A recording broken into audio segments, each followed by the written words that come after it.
Doctors want parents to get their kids' appointments scheduled before it gets too busy right before the school year. That's because changes to Minnesota's immunization law take effect this fall. But as Nina Moini explains, while the law may have changed, most doctors won't have to change a thing.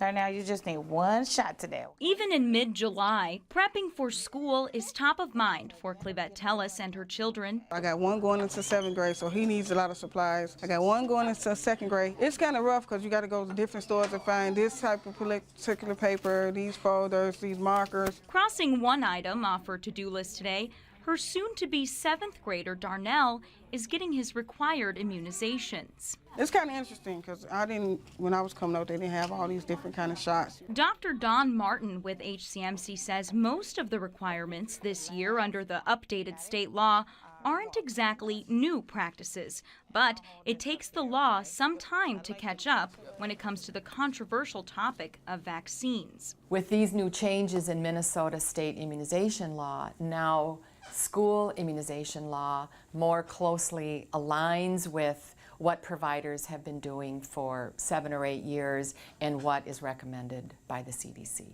Parents of 7th graders like Darnell will have to show proof their child has an updated tetanus shot with protection against whooping cough. Infants and children are vaccinated against whooping cough as infants and young toddlers, and then that immunity wanes. And so it's very important to boost them as they go into later adolescence or young adulthood. Dr. Martin says it's a good idea to have children of all ages visit the doctor's office before the start of each school year, even if they don't need any updated immunizations. Healthcare providers will also, want to check in on a child's other chronic medical problems or growth or development. 5.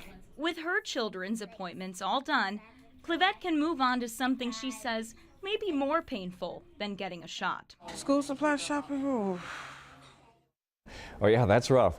For a complete list of this fall's new state requirements for all K-12 children, visit WCCO.com/links. It's also important to mention not everyone has to get these vaccines. Families can apply for medical or conscientious exemptions.